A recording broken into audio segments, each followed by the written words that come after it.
Class 8।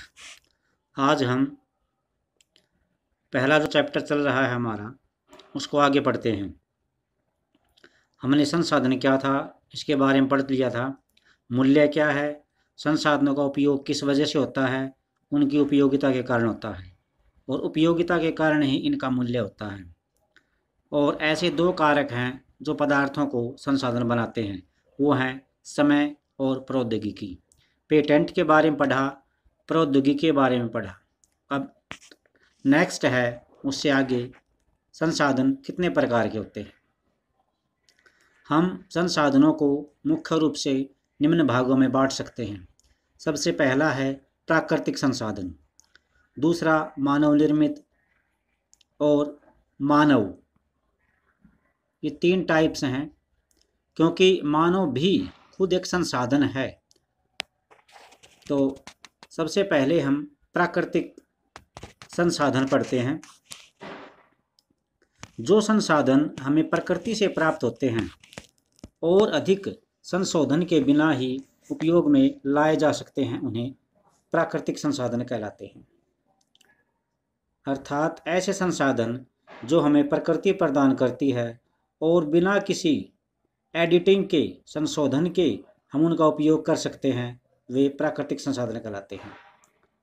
इसके example हैं वायु, जिसमें हम सांस लेते हैं, नदियां हैं, झीलों का पानी है, मिट्टी है, खनिज, सभी प्राकृतिक संसाधन हैं, क्योंकि इन पर किसी का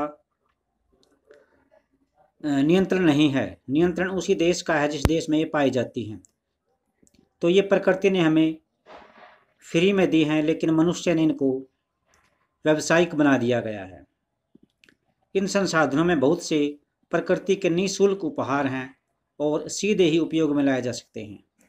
कुछ परिस्थितियों में प्राकृतिक संसाधन का सबसे अच्छी तरह उपयोग करने के लिए औजारों और प्रौद्योगिकी की आवश्यकता होती है। अब हम आगे चलते हैं। हमारे लिए अब आपकी जो अगर पुरानी बुक है, पुरानी बुक में ये सारी चीज़ें हैं, लेकिन 2019 और 20 में कुछ नई किताबें छपी, उसमें इस टॉपिक काट दिया गया है। फिर भी मैं आपको बताता चलता हूँ भी। वास्तविक संसाधन ये विकास और उपयोग के आधार पर हैं। संसाधनों को बांटा गया है विकास और उपयोग के आधार पर। संसाधनों को सिर्फ अपनी की डेफिनेशन याद रखिए। वास्तविक संसाधन वे होते हैं जिनकी मात्रा हमें पता होती है। इन संसाधनों का हम इस समय उपयोग कर रहे होते हैं, तो ये वास्तविक संसाधन होते हैं। जैसे जर्मनी के रूर प्रदेश में कोयला, पश्चिम एशिया में खनिज तेल, महाराष्ट्र में दक्कन पठार की काली मिट्टी, ये सारे वास्तविक संसाधन। दूसरा है भी संभाव्य। संभाव्य वे संसाधन होते हैं जिसकी हमें संपूर्ण मात्रा का पता नहीं होता और हम इसका प्रयोग भी वर्तमान में नहीं कर रहे हैं। इन संसाधनों का उपयोग हम भविष्य में करेंगे। बस इतना याद रखना आपको, वास्तविक संसाधन और संभाव्य संसाधन में क्या डिफरेंस है। सिर्फ इनकी परिभाषा नोट करना, चाहे आपके सिलेबस में हैं या नहीं हैं तो भी, क्योंकि 10th क्लास में आपके आएंगे ये। नेक्स्ट हम चलते हैं अभी उत्पत्ति के आधार पर।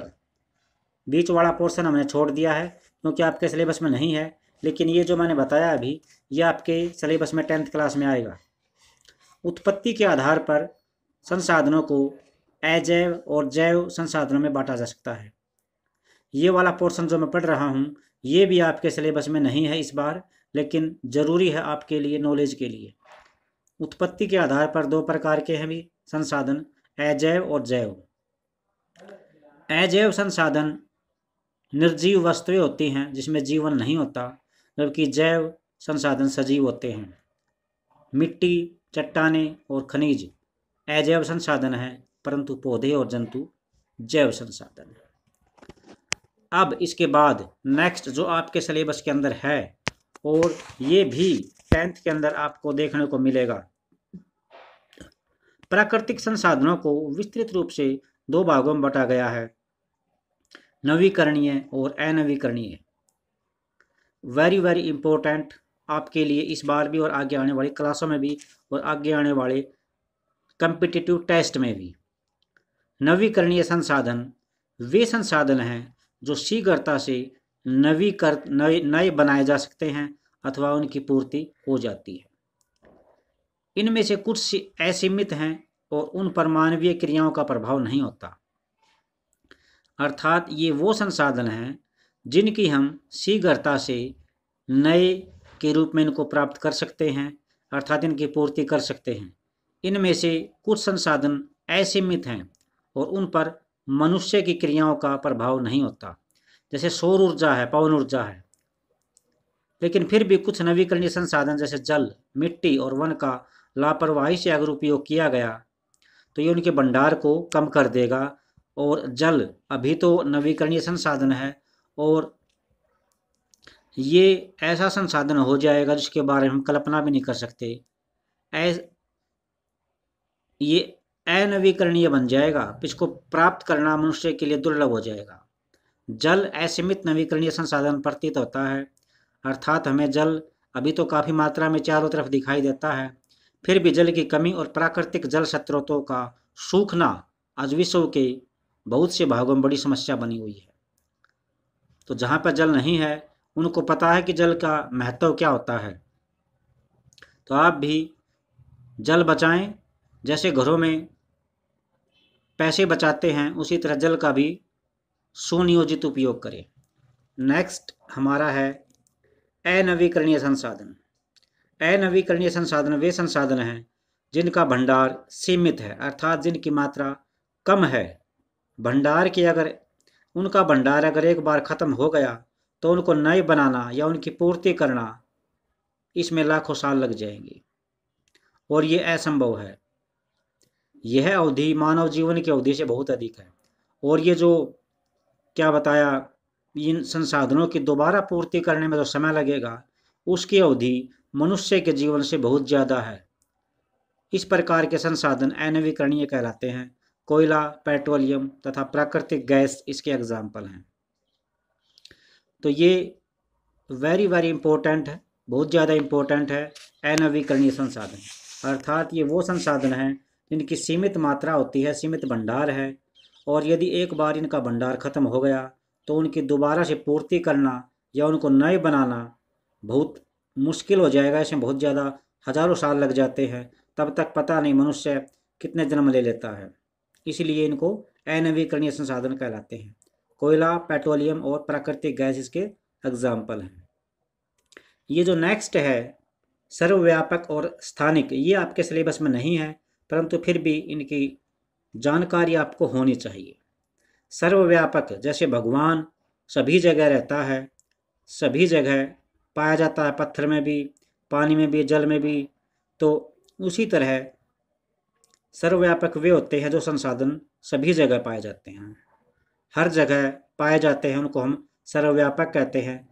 जैसे वायु जिसमें हम सांस लेते हैं ये हर जगह पाई जाती है, इसलिए इसको सर्वव्यापक बोलते हैं। और स्थानिक क्या होता है भी? स्थानिक वे संसाधन होते हैं जो कुछ निश्चित स्थानों पर ही पाए जाते हैं, स्थानिक संसाधन कहलाते हैं। जैसे तांबा और लौह अयस्क, ये आप अपनी कॉपी में जो बताया जा रहा है इनको लिख लें और नेक्स्ट हम कल करेंगे भी। चलो एक प्रश्न कर लेते हैं भी, ये फर्स्ट क्वेश्चन का आंसर है भी। फर्स्ट क्वेश्चन का आंसर, प्राकृतिक संसाधनों का वितरण भूभाग, जलवायु, ऊंचाई जैसे अनेक भौतिक कारकों पर निर्भर करता है। पृथ्वी पर इन कारकों में विभिन्नता होने के कारण संसाधनों का वितरण असमान है। यहाँ पर यह बताया गया है कि जो प्राकृतिक संसाधन होते हैं उनका जो पाया जाना है वो किस किस पर डिपेंड करता है। आप अच्छी तरह समझें और सुनें। प्राकृतिक संसाधन अलग अलग स्थानों पर एक जैसे नहीं पाए जाते। इनका जो पाया जाना है, इनकी उपस्थिति है, वो कई बातों पर डिपेंड करती है। जैसे प्राकृतिक संसाधनों का जो वितरण है वो वहाँ की भौगोलिक स्थिति क्या है, भूभाग, जलवायु कैसी है, ऊंचाई और अनेक भौतिक तत्वों पर निर्भर करता है। इसी कारण इन कारकों में विभिन्नता होने के कारण संसाधनों का वितरण असमान है। ये आपका एनसीईआरटी का जो फर्स्ट क्वेश्चन है उसका आंसर है। तो आज के लिए इतना ही। थैंक्स, इनको आप लिख ज़रूर लीजिए। थैंक